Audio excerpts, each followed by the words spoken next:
Construisez votre avenir avec Alméa. À Chaumont ou Saint-Dizier, venez découvrir nos différents cursus. Métier de bouche,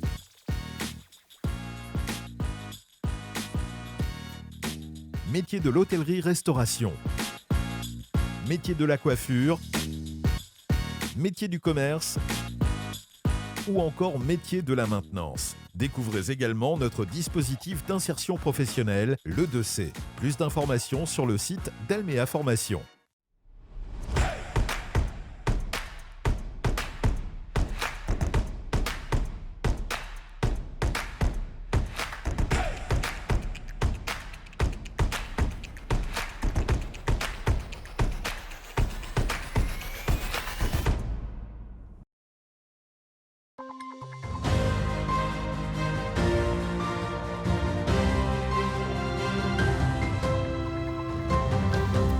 Bonsoir à toutes et à tous, bienvenue dans votre 15 infos du 1er février. Voici les titres.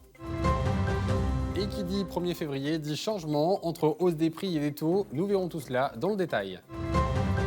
Le commerce Bragard en bonne voie, ce sera l'objectif du manager de commerce. Le roller derby, une discipline sportive qui roule et qui fête ses 10 ans à Saint-Dizier. Et qui dit mercredi dit sortie ciné, focus sur ce plateau avec Thiago Kargovic. Nous sommes le 1er février, jour de changement, prix de l'électricité, taux du livret A, barème des taxis ou encore tarif SNCF. Zoom avec la rédaction. À partir d'aujourd'hui, plusieurs changements s'opèrent en France dans différents domaines. Le premier changement concerne les billets de train. La SNCF a mis en place des frais d'un montant de 19 € pour échanger ou annuler son billet à partir d'une semaine avant son départ. La société ferroviaire déclare trop de changements de dernière minute. Le deuxième changement a un impact important puisqu'il concerne le prix de l'électricité qui va augmenter de 15 %. Heureusement, le bouclier tarifaire va limiter cette hausse du prix et représente donc environ 20 € de plus par mois à la place de 180 € sans le bouclier. Le troisième changement touche à notre épargne. Le taux de rémunération du livret A passe de 2 à 3 %. Concrètement, si vous avez 1 000 € sur votre livret A, vous gagnerez maintenant 30 € par an. Et enfin, le dernier gros changement s'adresse aux utilisateurs de taxis qui vont voir le prix de leurs courses augmenter. Nos tarifs au niveau de la convention des taxis évoluent, ça c'est indexé par rapport à l'inflation générale qu'on subit nous aussi dans nos activités, c'est-à-dire les augmentations de taux horaires de nos salariés, l'augmentation encore du carburant qui est toujours bien palpable malheureusement au quotidien. Et puis il y a aussi au niveau des énergies, au niveau de nos locaux et tout ça, donc il y a tout ça qui rentre en ligne de compte. Voici les principaux changements de ce mois de février au vu de cette année 2023. Et la Chambre de commerce Meuse-Haute-Marne et la ville de Saint-Dizier se sont unis pour le commerce Bragard avec l'embauche d'une animatrice de commerce. Présentée à la presse cette semaine, ses objectifs sont multiples et concernent l'ensemble de la ville, centre et périphérie. Mais les attentes sont-elles partagées avec les commerçants? Élément de réponse avec Thiago Kargovic. Depuis l'élection de Quentin Brière à la tête de Saint-Dizier, un vent de renouveau souffle sur la cité bragarde. Le jeune maire s'illustre à travers des programmes prometteurs comme Révéler Saint-Dizier ou Action Cœur de Ville. Toutefois, la dynamique commerciale de Saint-Dizier pose des questions et nécessite des réponses.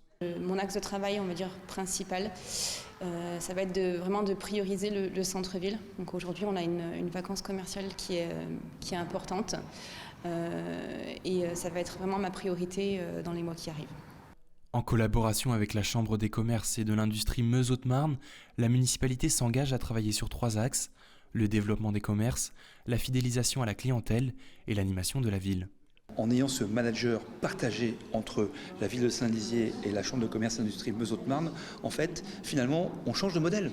On n'est plus en train de se dire un tel fait ci, un tel fait ça. Non, le commerçant en l'état, lui, ce qu'il veut, c'est avoir une vraie information fiable pour l'aider.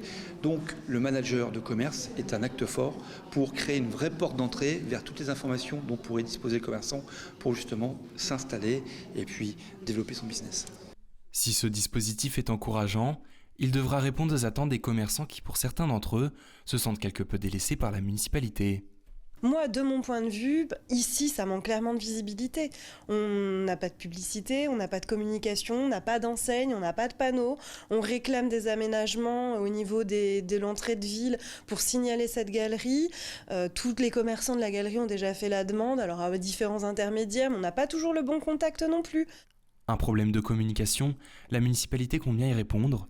Pour d'autres, cependant, comme ce jeune entrepreneur qui s'est installé il y a peu, c'est le manque de restaurants qui manque à la ville. Moi, de mon point de vue complètement personnel, il me manque un petit peu d'essence de terroir, de métier de main, comme nous on se bat beaucoup pour ramener, et ça passe en partie par les restaurants. Je pense qu'il manque un petit peu de restaurants. Je ne suis pas un grand fan de franchise, ça se déploie beaucoup. Et je pense que voilà, il faudrait peut-être amener plus de gens à entreprendre des petits commerces comme ça, un peu plus humains que des usines de production, quoi. Enfin, pour les plus installés comme ce gérant de boutique situé dans le centre-ville de Saint-Dizier, la mairie a un véritable rôle à jouer dans les commerces vacants qui peuvent peser sur le dynamisme de la ville. Il y a pas mal de boutiques qui se sont fermées ces derniers temps, alors soit des déplacements, soit des fermetures définitives. Malheureusement, ça arrive dans toutes les villes. Je pense que c'est une transition, il ne faut pas que ça dure longtemps. Effectivement, pour la ville et le cœur de ville de Saint-Dizier, il ne faut pas que ces boutiques restent fermées longtemps.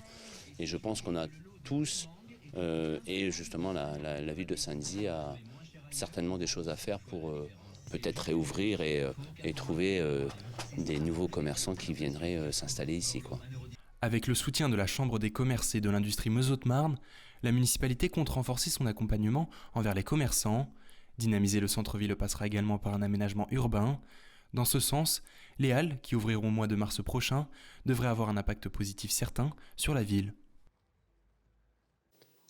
Connaissez-vous le roller derby? Cette discipline est un sport de contact qui se joue sur des patins quad et sur une piste en forme ovale. Ce sport, d'abord développé aux États-Unis, est plus connu auprès de la gente féminine, mais pas que. Le club de Saint-Dizier fête quant à lui ses 10 ans. Brigitte Maestrazzi.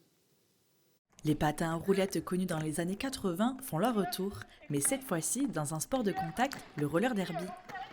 Cette discipline s'est installée à Saint-Dizier en 2013. Un match qui se joue en 1 heure de temps est très physique. Il y a 5 personnes de chaque équipe qui s'affrontent.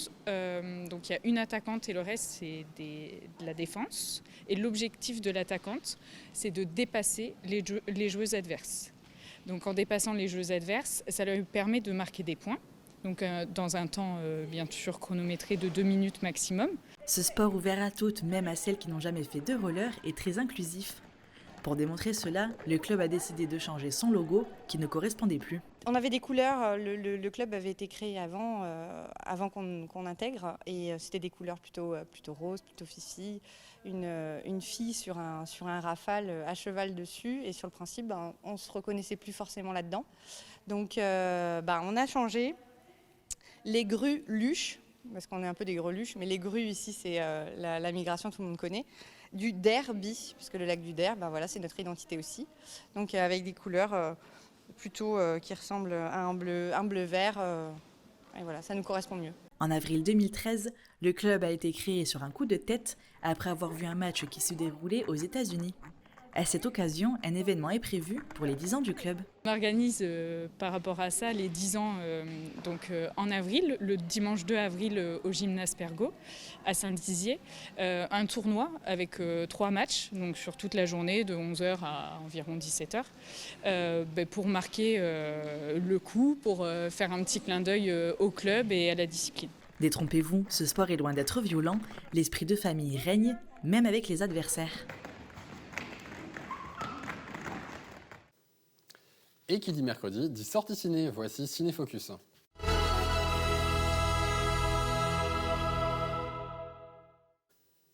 Bonsoir Thiago, au cinéma cette semaine, la sortie du film Astérix et Obélix, l'Empire du Milieu, réalisé par Guillaume Canet. Et pour ce 5e opus de la saga populaire, nos 2 inséparables Gaulois ont rendez-vous avec la Chine. Bonsoir Antoine. Effectivement, Guillaume Canet, qui joue le rôle d'Astérix, emporte avec lui son compère de toujours, Obélix, interprété par Gilles Lelouch, pour délivrer l'impératrice de Chine, victime d'un coup d'État. Ensemble, ils vont braver terre et mer et honorer leurs origines gauloises, tout en devant faire face à l'Empire romain. Et dans ce récit exaltant où l'aventure se mêle à la comédie, Guillaume Canet a fait appel à un casting de stars. Oui, tout à fait. En mêlant des stars du cinéma français et des célébrités du paysage médiatique actuel, ce dernier s'est assuré un melting pot 5 étoiles pour faire venir les spectateurs en salle. On y retrouve Vincent Cassel en Jules César, Marion Cotillard en Cléopâtre ou encore Jonathan Cohen en Marchand phénicien et plus exotiquement la célèbre artiste belge Angèle et le charismatique Zlatan Ibrahimovic.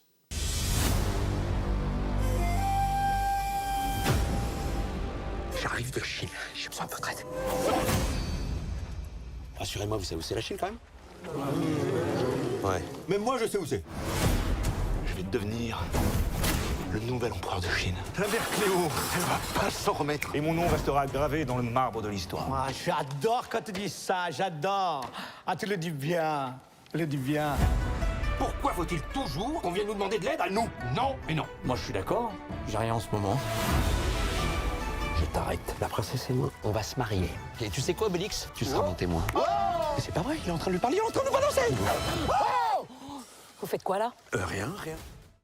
Et cette myriade d'acteurs amateurs porte cette grande aventure saupoudrée de références populaires, un clin d'œil aux personnages judicieusement placés qui dynamise le récit, mais peut-être un peu trop. Oui. Alors, à l'exemple de Dancing Queen et Grain de Maïs, que sont les noms des personnages tirés du film, vous l'aurez compris, Guillaume Canet alterne à la fin en reprenant les codes classiques de l'œuvre en général, tout en s'accordant une certaine prise de risque qui ne plaît pas forcément à tout le monde. Astérix exprimant un dégoût pour le sanglier ou encore la cervoise, il fallait s'y attendre. Mais toutefois, ce volet décalé s'est emparé d'un grand budget pour être réalisé, n'est-ce pas? Clairement. Et cela faisait longtemps qu'on n'avait pas vu ça. Un budget pareil, digne d'un blockbuster, 4 ans de tournage, 65 millions d'euros déboursés, plus de 500 figurants pour 500 costumes conçus à la main. Ainsi, les moyens ont été mis en place pour réaliser cette fresque rocambolesque, mise au service d'une narration dynamique, force de proposition musicale et visuelle appréciable, à l'image de cette grande bataille finale, sous les airs stridents d'un harmonica en joue, façon Ennio Morricone. Bref, vous l'aurez compris, pour les yeux aussi, c'est un régal. Il était au cinéma ce dimanche, en avant-première réunissant près de 200 spectateurs. Voici leurs avis. Oh, c'était super. C'est dommage qu'on ne retienne pas toutes les répliques parce qu'il y en a tout un paquet. Il faudrait le voir plusieurs fois pour se souvenir. Ouais, comme Astérix, c'est très connu. Pour les enfants, c'est bien. Familial. Pour le coup, il vaut le coup. J'ai trouvé qu'il était super drôle. Les acteurs, surtout, je ne m'attendais pas à ça. Puis ça fait beaucoup penser quand même à la BD. Je trouve qu'avec cette pointe d'humour et tout, c'était vraiment mieux. C'était drôle. Et puis il était pas trop long, on s'ennuie jamais. Il y avait beaucoup d'aventures. Il y avait Big Flo et Oli, mes deux chanteurs préférés. Bon, c'était très bien. On a bien aimé. C'était plus ou moins long, mais ça va, c'était pas mal. Je le trouvais assez moyen. Je trouve que certaines blagues étaient bonnes, mais on va dire que l'histoire en général, les personnages n'ont pas été respectés. Merci Thiago pour cette chronique. C'est la fin de cette édition. Merci d'avoir suivi. Tout de suite vos prévisions météo de demain. Excellente soirée à tous. Toute l'actualité qui vous concerne, à voir et à revoir dès maintenant sur puissancetélévision.fr et sur notre application mobile.